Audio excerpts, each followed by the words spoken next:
Hey, what's going on, guys? Jay Will here again at Veteran Nerd Review. Getting ready to give you guys another Marvel Legends figure review on the Marvel Legends VHS 2-pack, Doc Ock and Aunt May. And I was super excited to get my hands on this package. Definitely been wanting a new Doc Ock for my collection for a while now. Have the older version, not the 2-pack with Silk, but the one before that.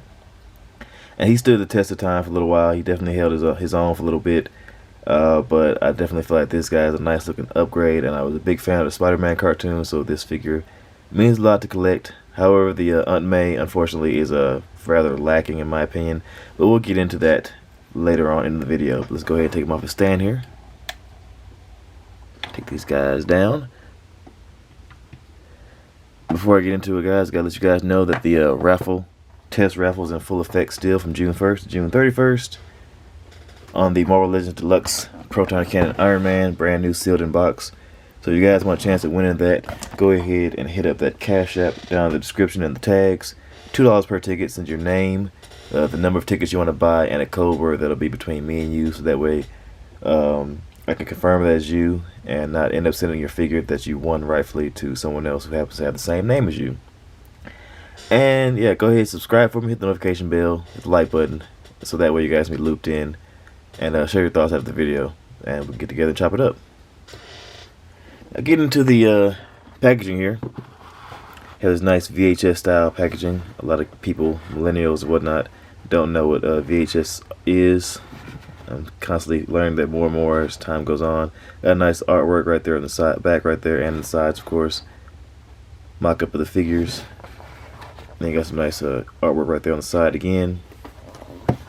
Nice looking square packaging. I kind of do prefer these packaging styles a little bit more now because they store very easily. Because as you guys know, I keep the boxes to my figures just in case I do want to repackage them and resell them for a little more than just the value of being loose by themselves. So I do keep these packages, and with them being such a nice clean shape and format or whatever, I can definitely store these a lot easier in boxes and buckets and whatnot in my storage unit. Moving right along here, let's go ahead and bring these guys a little bit closer so you guys can see them. Do some quick comparisons. And first off, I'm going to bring in my previous version of Doc Ock that I've already had for some years now, with his custom tentacles that I used or salvaged from a previous Doc Ock before that. Let me go ahead and bring that one back in. He fell off the table just a second ago. Where is he?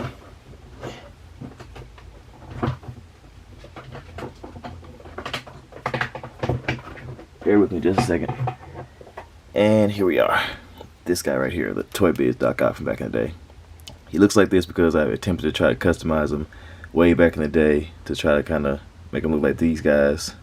Back when this figure came out, like the early 2000s, 2004, 2005, somewhere in there. Around this time this figure came out.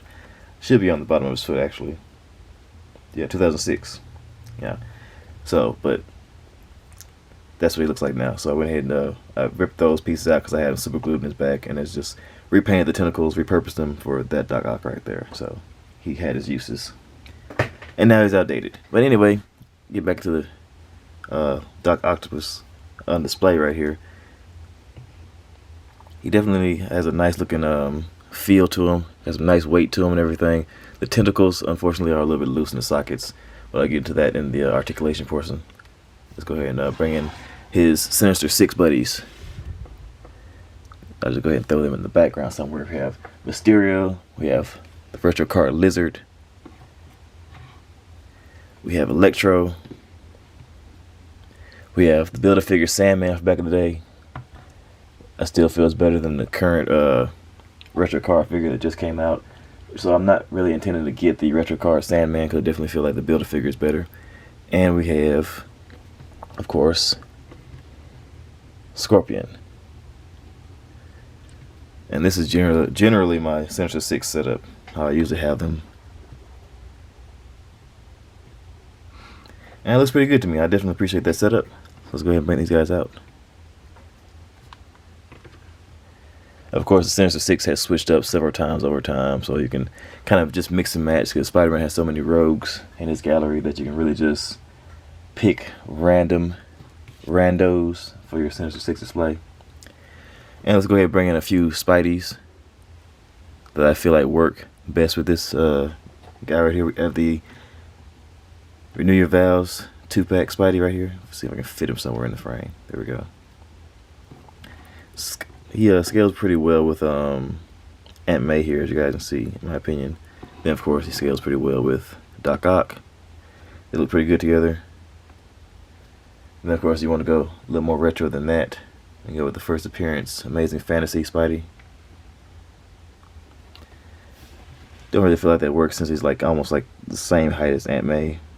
But him being a teenager at the time he got his powers, that kind of works, I guess. And then, of course, just for kicks, I want to go ahead and bring in the 3-pack that I just reviewed from No Way Home with Tom, Andrew, and Toby. Just so you guys can kind of see them beside this new Doc Ock and what they look like. Yeah, so bringing these guys back out. And as far as accessories go, Doc Ock and Aunt May here come with each a set of down to business hands. And they both have, well, Aunt May at least has a set of open hands right here. And Doc Ock already has equipped one grippy kind of hand and, well, another half fist, half open hand right there. So that's what he comes equipped with. And to get further into detail here, we'll go ahead and start off with Aunt May, so I get the kind of disappointments out of the way first. Very basic looking figure. The functionality is just not there. You can pretty much tell, of course, that even though it is Aunt May figure, she's designed to just kind of just stand there on your shelf. No dynamic displays really are kind of available with this figure due to the nature of the jacket and the skirt that she's wearing. It has no give to it. It's just like a soft kind of plastic in the skirt. However, unfortunately, there is nothing you can do with the legs. You can't do a split, can't do a kick backwards, can't do a kick forward or anything like that. I think she has she has upper thigh cut, but what's the point of having an upper thigh cut if there is nowhere you can go with the leg? They're just stationary in this position. So that's a bit of a bummer, but she does get a waist cut though somewhere in there hidden. And I do believe she gets maybe a diaphragm joint in there, and I kind of feel a bit of a wobble in there, but of course that's completely covered up by the jacket. So yeah, it's pretty much she's just designed to just literally stand there stationary, like in just one position, and just move her arms around, move her head, turn her head side to side and whatnot. So that kind of sucks. Makes her feel kind of like a useless kind of. I don't want to say useless, maybe because you do want to have. I guess most people want to have like an Aunt May on display, but this is pretty much the only pose that you're gonna be able to get her in. I don't even know why they would give her fisted hands, because she's not gonna be able to fight or get any kind of dynamic display kind of poses going. So I don't know why she would have fists. But anyway, yeah, let's go ahead and get right into articulation. Head can look up that far. Oops, down that far. Side to side turning, of course. Good range of head tilt. She's utilizing an older neck joint in there, as you guys can see. Shoulder move to the side that far, down that far. They go all the way around. Single jointed elbow that bends in that far, straightens out, and of course you get a little bit of rotation in there with the elbow. You get wrist swivel, back and forth motion of the hands, and the articulation the same for the fisted hands as well. And of course, as I mentioned before, a little bit of a diaphragm in there. You get like a little bit of bend and a waist cut, and I'm assuming she has the ability to kick out if she didn't have the skirt on, but I see no way to take the skirt off. Of course, you don't want to take the skirt off. That would be very inappropriate. But yeah, you don't get any kind of really movement or poses with the legs do that. But you do get like a little bit of a bend right there in the leg. The articulation is there, it exists, but the skirt just completely diminishes it and makes it pointless. Then of course you get ankle pivot and up and down motion in the feet. So the very disappointing Aunt May.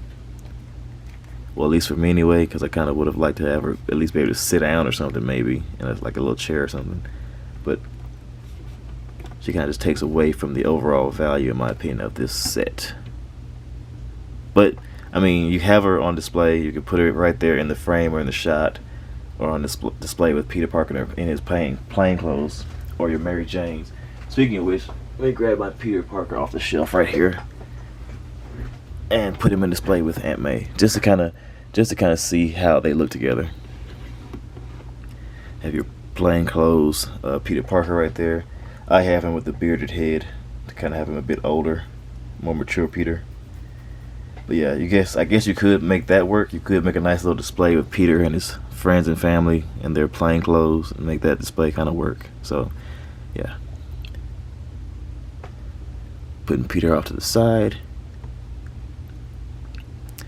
Now getting to the main course right here, we have Dr. Otto Octavius in his retro kind of 90s Spider-Man attire, which was kind of like my favorite attire for him, seeing as how I grew up on the cartoon. He does have the nice bendy cord arms right here, which was a nice upgrade from the previous arms that came with the previous Doc Ock. They were just fixed position arms. However, I did notice this as I took this out of the packaging, that you can pop the hands or the claw hands off of the original arms and pop them or port them onto the new arms. So that works. It is a little bit loose, however. You get a nice little wiggle in there, but the fact that you can do that kind of just makes up for it, in my opinion anyway. That you can take the arms of the old Doc Ock and put on there. That just really makes it pop, in my opinion. But yeah. And of course the previous arms, however, they are almost the exact same sculpt or mold as the new ones. So if they took these old arms, original arms, and kind of made them look, or they took the new arms and made them look exactly like the old arms, but put a bendy cord in them. So it's a nice little update right there. Of course, unfortunately, one gripe that I do have about this Doc Ock is that the sockets aren't really tight enough on his back right here. So I try to go ahead and put clear lip gloss, or clear nail polish on the peg joints inside these ports right here, so that way it'll create more friction to make the arms kind of stay in place. But the rotation right there is it's gonna suffer. So you have to kind of balance the arms inside the joints or the ports or whatnot, so that way they just have to stay in place, kind of like how you want them to work. But other than that, nice looking stiff bendy cords inside the arms there, rotation in the claws, all the claws of course. Then of course you get articulation in the body, of course, as Doc Ock. He can look up that far, looks down that far. He does have a independent neck piece right here that is independent of the shoulders and the head, so you get more articulation that way. You get a good range of head tilt in the head. Mine unfortunately does have some very tight shoulder joints, so that kind of suffers for mine. But the shoulders can move up that far, they go down that far, back and forth a little bit, and I do see stress on the pegs inside or underneath the shoulders on mine, so I can't really per se move the arm on this side. I can't move the right arm up and down, but I can move it forwards a ways though. But for fear of breaking this arm off, I'm just going to avoid moving that arm too much. But yeah, you get bicep swivel, double joint elbows that bend in about that far. Do the weight. There it goes. Come on. So I have to crack that joint loose, I'm guessing. There we go. Bends in about that far. Wrist swivel with back and forth motion of the hands. And it's the same articulation for the fisted hands. And you get a torso diaphragm joint right there in the waist. So you get the rotation and crunch backwards right there, all in the same part. And then of course legs kick out to the sides that far, kick down that far, to the front, backwards just a tad. Upper thigh cut, double joint knees to bend in that far. No boot cut unfortunately, but you do get ankle pivot as well as up and down motion in the feet. Let me check over here on this side just to make sure. Trying to crack joints loose on new figures, guys. Gotta be super careful. But like I said, I'm not observing any boot cuts on this guy, so that's kind of what you have to work with. And so yeah, guys, that has been my review on the Doc Ock and Aunt May 2-pack. Appreciate you all for coming out. Hit the like button. Subscribe, share it to your buddies, pals, everybody that may be interested in buying the Deluxe Iron Man or winning the Deluxe Iron Man, excuse me, through the raffle. As I said in the instructions at the beginning of the video, so go ahead and hit that Cash App up for your chance to win at the point of this video posting. No one has purchased any tickets yet, so just buying one ticket puts you in the lead off top as far as winning that Deluxe Iron Man. So I'd highly advise you guys to jump on it. And yeah, I appreciate y'all for coming out. Y'all stay safe out there. Later.